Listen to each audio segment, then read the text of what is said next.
Hi ಸ್ನೇಹಿತರೆ, ನಮಸ್ಕಾರ.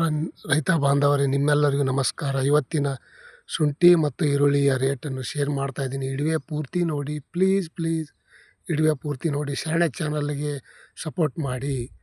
ಯಶವಂತಪುರ ಮಾರ್ಕೆಟದಲ್ಲಿ 100 kgಗೆ 1 ಕ್ವಿಂಟಲ್ಗೆ ಶುಂಠಿಯ ಬೆಲೆ 3,400, 3,550, 3,600 ಒಳ್ಳೆಯ ರೇಟ್ ಐತಿ. ಮತ್ತು ಹಾಸನದಲ್ಲಿ ನೋಡೋದಾದರೆ 3,350, 3,450 ಚೆನ್ನಾಗೈತಿ, ಒಳ್ಳೆಯ ರೇಟು. ಇನ್ನು ಈರುಳ್ಳಿಯ ರೇಟ್ ನೋಡೋದಾದರೆ ಬನ್ನಿ ನೋಡೋಣ. ಇಡುವೆ ಪೂರ್ತಿ ನೋಡಿ ಪ್ಲೀಸ್. ಯಶವಂತಪುರ ಮಾರ್ಕೆಟದಲ್ಲಿ ಈರುಳ್ಳಿಯ ರೇಟ್ 650, 900, 1,200, 1,800, 2,200.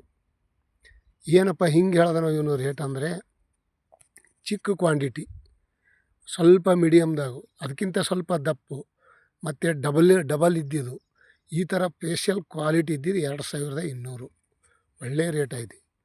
ಇದರಲ್ಲಿ ಒಂದೇ ರೇಟ್ ಇರಲ್ಲ, 4 ಥರ 5 ಥರ ರೇಟ್ ಇರ್ತದೆ ಈ ಈರುಳ್ಳಿ ರೇಟಲ್ಲಿ.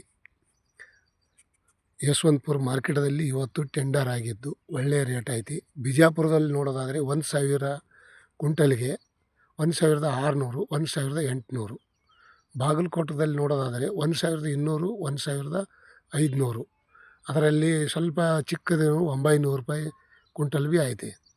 ಬೆಳಗಾವಿಯಲ್ಲಿ ನೋಡೋದಾದರೆ 850, 1,200, 1,750, 1,900 ತನಕ ಐತೆ ಈರುಳ್ಳಿಯ ರೇಟ್. ಇವತ್ತಿನ ಟೆಂಡರ್ ಆಗಿದೆ, ಒಳ್ಳೆಯ ರೇಟ್ ಐತೆ.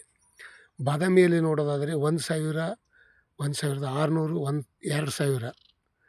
ಇದು ಬಾದಾಮಿಯಲ್ಲಿ ಅಂದರೆ ಸ್ವಲ್ಪ ರೇಟ್ ಚೆನ್ನಾಗಿ ಓಡ್ತಾ ಇದೆ. ಧಾರವಾಡದಲ್ಲಿ ನೋಡೋದಾದರೆ 900, 1,200, 1,250, 1,800 ಈ ಥರ ರೇಟು ಹೆಚ್ಚು ಕಮ್ಮಿ. ಚಿಕ್ಕದು, ಮೀಡಿಯಮ್ ಸೈಜು, ಸ್ವಲ್ಪ ದಪ್ಪು, ಕ್ವಾಂಟಿಟಿ ಚೆನ್ನಾಗಿ ಒಣಗಿದ್ದು, ಡ್ರೈ ಆಗಿದ್ದು, ಒಳ್ಳೆಯ ರೇಟ್ ಇದ್ದಿದ್ದು, ಅದನ್ನು ಸ್ವಲ್ಪ ರೇಟ್ ಜಾಸ್ತಿ 2,000 ಚಿಲ್ಲರೆ 2,000 ತನಕ ಓಡ್ತಾ ಇದೆ. ಕೋಲ್ಹಾಪುರದಲ್ಲಿ ನೋಡೋದಾದರೆ 600 ರೂಪಾಯಿ ಕ್ವಿಂಟಲು, 1,650, 1,850, 2,250 ಒಳ್ಳೆಯ ರೇಟು. ವಿಟಾದಲ್ಲಿ ನೋಡೋದಾದರೆ 1,050, 1,650, 2,000. ಸಾಂಗ್ಲಿಯಲ್ಲಿ ನೋಡೋದಾದರೆ 500, 850, 1,600, 1,850, 2,150 ರೂಪಾಯಿ ಸಾಂಗ್ಲಿಯಲ್ಲಿ. ಒಳ್ಳೆಯ ರೇಟು ಚೆನ್ನಾಗೈತಿ. ಪುಣಾದಲ್ಲಿ ನೋಡೋದಾದರೆ 1,950 ಫಸ್ಟ್ ಕ್ಲಾಸ್ ಕ್ವಾಂಟಿಟಿ. ಇನ್ನು ಅದಕ್ಕಿಂತ ಚೆನ್ನಾಗಿ ಡ್ರೈ ಆಗಿ ಕ್ವಾಲಿಟಿ ನೋಡೋದಾದರೆ 2,250. ಮತ್ತು ಮೀಡಿಯಮ್ ಸೈಜು ಚಿಕ್ಕದು 800.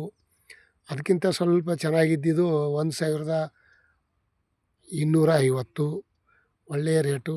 ಇವತ್ತಿನ ರೇಟ ನೋಡೋದಾದರೆ ಚೆನ್ನಾಗಿ ಆಗಿದೆ ಅಂತ ತಿಳ್ಕೊಬೋದು. ಆದರೆ ನಮ್ಮ ರೈತರಿಗೆ ಭಾಳಷ್ಟು ಕಷ್ಟವೂ ಐತೆ. ಇದು ಯಾವ ರೇಟ್ನೂ ಅಲ್ಲ, ನಾವು ಏನೋ ಇವತ್ತಿನ ಟೆಂಡರ್ ಆಗಿರುವ ರೇಟನ್ನು ಶೇರ್ ಮಾಡ್ತಾಯಿದ್ದೀನಿ. ತಾವೆಲ್ಲರೂ ಇಡುವೆ ಪೂರ್ತಿ ನೋಡಿ, ಪ್ಲೀಸ್ ಸಪೋರ್ಟ್ ಮಾಡಿ. ನಿಮ್ಮೆಲ್ಲರಿಗೂ ಧನ್ಯವಾದ ಅಂತ ಹೇಳುತ್ತೇನೆ. ನಮಸ್ಕಾರ ರೈತ ಬಾಂಧವರೇ.